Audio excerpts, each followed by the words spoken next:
ছাত্ৰ ছাত্ৰীসকল তোমালোকৰ এপ্ৰিলৰ 1 তাৰিখৰ পৰা অৰ্থাৎ তোমালোকে চাও তেতিয়া এপ্ৰিলৰ পৰা তোমালোকৰ নতুন ক্লাছ আৰম্ভ হ'ব সো এতিয়া তোমালোকৰ এই নতুন ক্লাছটোত প্ৰথম মাহটোত কিমান দিন বন্ধ থাকিব এপ্ৰিল মাহত সেইটো মই ডিসকাস কৰিম বাকি বিলাকো ডিসকাস কৰিম নেক্সট ভিডিঅত মই এপ্ৰিলত কিমান দিন বন্ধ থাকিব তাৰ ওপৰত ডিসকাস কৰিম ছাত্ৰ ছাত্ৰীসকল তাৰ আগতে তোমালোক জনাও যেনেকুৱাকে তোমালোকৰ নতুন ক্লাছ ষ্টাৰ্ট হ'ব প্ৰথমবাৰ পঢ়িব লাগিব সো আমি তাৰ বাবে এটা অনলাইন ক্লাছ লৈ আহিছো যত মাত্ৰ 99 টকাতে ম্যাথ সায়েন্স সোশ্যাল সায়েন্স আৰু ইংলিশ চাৰিটাকৈ সাবজেক্ট 99 টকাতে পঢ়োৱা হ'ব ছাত্ৰ ছাত্ৰীসকল সম্পূৰ্ণ নোটস দিয়া হ'ব প্ৰিভিয়াস ইয়াৰ কোৱেশ্চন দিয়া হ'ব এমসিকিউ দিয়া হ'ব সম্পূৰ্ণ 6 ৰ পৰা 10 লৈকে সম্পূৰ্ণ নোটস পৰ্যন্ত পাই যাব আৰু ক্লাছবিলাক লাইভ ক্লাছ হ'ব ছাত্ৰ ছাত্ৰীসকল ইতিমধ্যে বহু ছাত্ৰ ছাত্ৰীয়ে জয়েন হল মাত্ৰ কেইটামান সিট আছে সোনকালে জয়েন হোৱা হোৱাটসএপ নম্বৰটো এসএমএস কৰি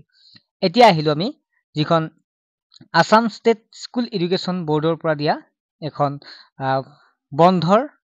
লিষ্ট ছাত্ৰসকল এই ভিডিওটো সম্পূৰ্ণ সকলো ছাত্ৰ ছাত্ৰীয়ে চাব পাৰিব মেইনলি সকলো ছাত্ৰ ছাত্ৰীৰ বাবে এই ভিডিওটো সো কিমান দিন বন্ধ থাকে আমি সকলো ডিসকাস কৰিম আমি যদি চাও তেতিয়া হলে 6 তাৰিখে বন্ধ থাকিব হেতু হৈছে এটো 6 তাৰিখ কিহৰ কাৰণে বন্ধ থাকে গম পাইছা তোমালোকে ৰবিবাৰৰ কাৰণে তাৰ পিছত 13 তাৰিখে বন্ধ থাকিব ৰবিবাৰ 14 তাৰিখে বহাগ বিহু 15 তাৰিখে বহাগ বিহু 16 তাৰিখে অৰ্থাৎ 13 14 15 16 আটাইকেইদিন বন্ধ বহাগ বিহু 14 15 16 আৰু 13 তাৰিখ আছে ৰবিবাৰ তাৰ পিছত 17 তাৰিখে খুলিব আকৌ 18 তাৰিখে বন্ধ হ'ব কিহৰ কাৰণে গুড ফ্ৰাইডে 19 তাৰিখে ক্লাছ হ'ব 20 তাৰিখে আকৌ ৰবিবাৰ পৰিল 21 তাৰিখে বন্ধ থাকিব হলিডে কিহৰ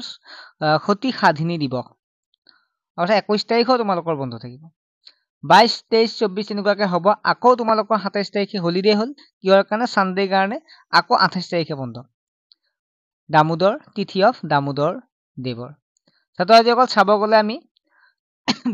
বন্ধ থাকিব এদিন দুই দিন তিনি দিন 4 5 6 7 8 9 10 দিন তোমালোকৰ বন্ধ থাকিব গম পালা তোমালোকে বাকি খিনিও মই ডিসকাস কৰিম কিমান দিন তোমালোকৰ বন্ধ থাকে কি সকলোখিনি আমাৰ চেনেলত সোনকালে জয়েন হোৱা সাবস্ক্ৰাইব কৰি লবা আৰু লগতে তোমালোকে ক্লাছত জয়েন হোৱা 6 ৰ পৰা 10 লৈকে ঠিক আছে বাই